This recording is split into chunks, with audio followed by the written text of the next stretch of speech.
Greetings, curious viewers. Tool Tips with Tommy here, and today I'm going to do a video for my buddy Robert Smith over at Belts and Boxes, because he loves track saws. So I'm going to show off a couple of track saws that I got, and Sarah too. So props to you guys. I know it's not a Milwaukee track saw, but it's a track saw nonetheless. So hope you like it. Anyway, I've had the one on the right, the strong arm, the Bosch strong arm 7 1/4 inch saw that is track compatible, and I like it a lot. And it gives me, you know, that standard 7 1/4 inch depth of cut that you get with a regular circ saw. So you can do, you know, 2.5 inches on the track. You can do, without the track, it's like 2 9/16, 2 5/8, something like that. But with the track, it's just under like 2.5 or maybe 2.5 inches.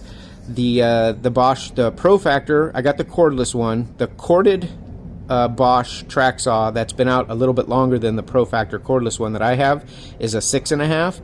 The one that I got, though, the one here on the left, that one right there, is a 5.5 inch blade. And that's the one thing, I don't know why Bosch did that. I wish they would have gone with a 6.5 inch blade on this saw to kind of be more standardized, like all the rest of the track saws are 6.5 or, you know, greater.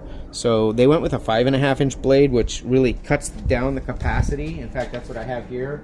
I tried to cut a piece of lumber, right? So this is your standard 1.5 inch lumber, and you'll see that it didn't get all the way through. So it's about, I don't know, 1/8 inch shy. It'll do 1 3/8 on the track.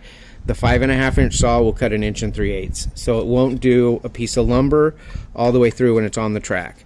It will do, in fact, here you can see 1 inch 24 or 64ths, 1 3/8 basically.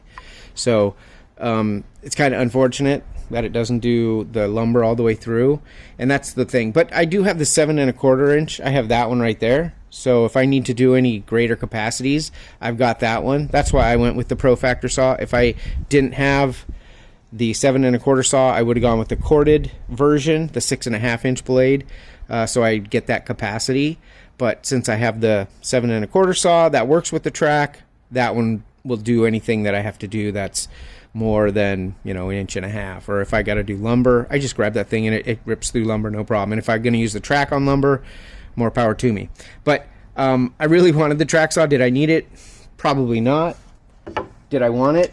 Absolutely. I mean, I'm a tool guy. I love tools. So, and since I'm in the Bosch cordless lineup or cordless system, I figured I would get the Bosch Profactor cordless. Like I said, though, 5.5 inch blade, and the blades are kind of expensive. I think I spent, well, when I first got it, they didn't have them available in America because it's a 20 millimeter arbor 5.5 inch blade, so it was kind of a specialty blade. So I did spend more than I should have, way more than I did on the 62 7 1/4 Diablo blade.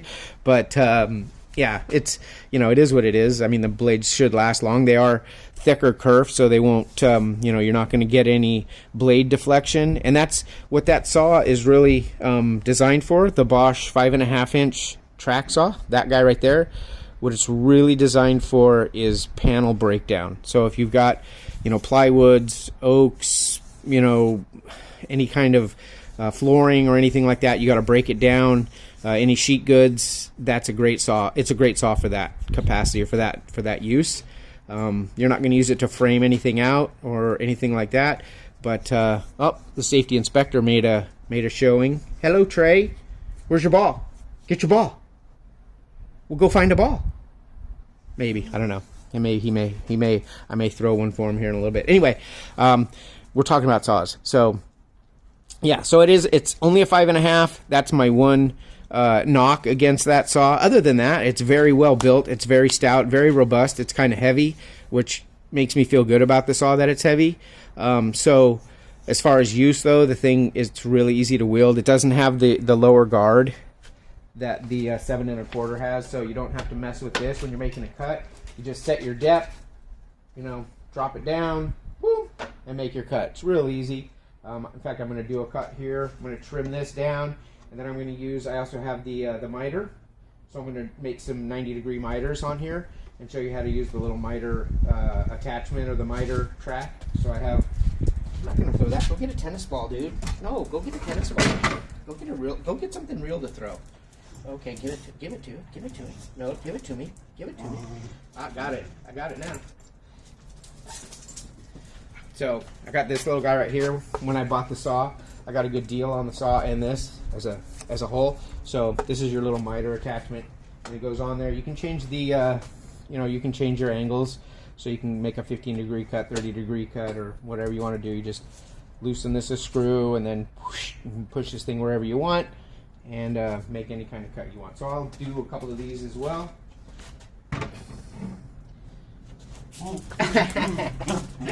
let me throw this thing first. Oh, off the roof. Okay, so we're gonna put the battery on here. Trey, go get me my safety glasses. No safety glasses? Huh? Oh my goodness.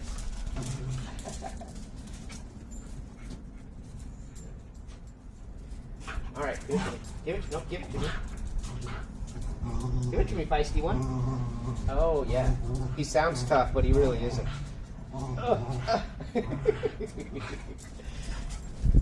Yeah. Okay. As soon as I fire up the soffits, we'll run it inside. Right? You don't. Okay, come on. Let me get to work. Let me finish this video so I can go take a shower. All right, go on. All right. So I'm not gonna do this one. I already showed you guys this one. I've already run the 7 1/4 saw. So we're gonna take that one down. I'm not gonna use that guy. But yeah, so we'll do a trim cut with this to make sure I don't have. Yeah, okay, there's nothing there, so I can do this cut easy. So we're gonna make this cut. Let me see if I've got good video. Yes, so we're all on there. I already set it to like 1 1/4 inches, so it should get all the way through this and accommodate the 3/16 of an inch for the track. So.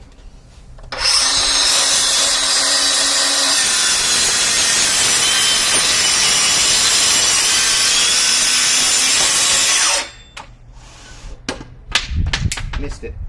So you can tell I didn't use the dust extractor, and there's lots of dust. And this is that OSB crappy dust that I hate. But really, really nice cut. Here, I'll get you guys a close-up of that cut if I can. Blow everything off. Okay. So OSB usually has some serious splinters and blowouts and what have you, but yeah, that's like razor sharp. I've cut melamine with this, and it did have some blowouts on the melamine, but you can see that this OSB stuff just focus you fuck. Yeah, I'm afraid to run my finger on it because that might cut me, because you know how OSB is. Terrible.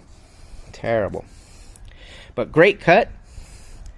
Yeah, like I said, I really like the saw. This is for a track saw. If you're looking for something that's going to break down panel goods, this thing's perfect. That's exactly what it's designed for, is to break down panel goods. Not the best capacity because, like I said, it is only a 5.5 inch blade. Damn you, Bosch. Put a 6.5 inch blade on it. Why'd you go 5.5? I hate that. But anyway, I digress. So now we'll use the, I'll take this guy off.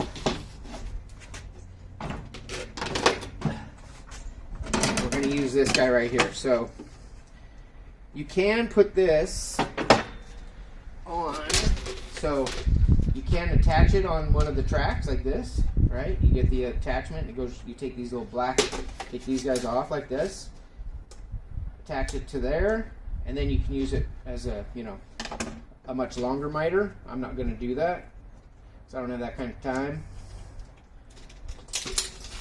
We'll do that later. So anyway, but yeah, so it just goes on there like that. How much are we going to take off? We'll take that much off.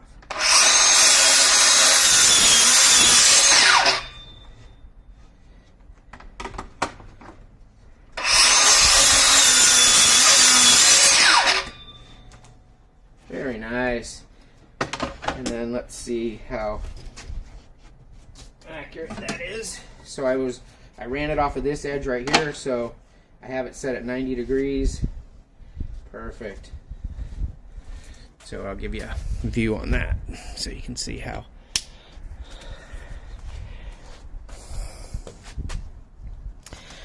So I just ran it off of this edge right here.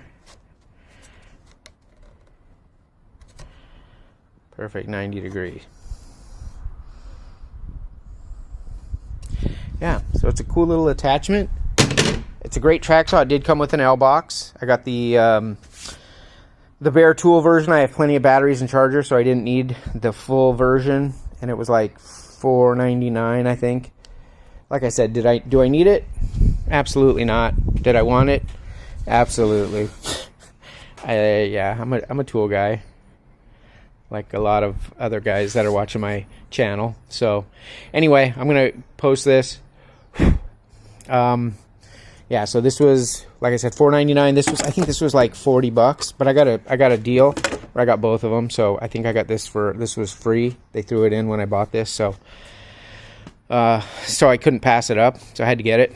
But I haven't attached this to a longer rail and done anything like that with it.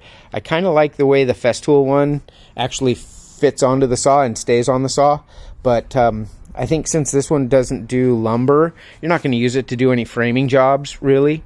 You're going to use this to break down panel goods. If I was going to do any framing, I would use that saw right there. That's a 7 1/4. That's the one designed to do framing with. You know, that'll do all your structural lumber. So that's the one to use. Anyway, hope you enjoyed the video. Give me a thumbs up. Subscribe to my channel. I think that's the first time I've ever asked that. So that is all. Take care. Late. Oh, Trey. Any final words? No final words? Go get your ball. Where's your ball? Go get it. All right, I'm going to play with my dog. Late.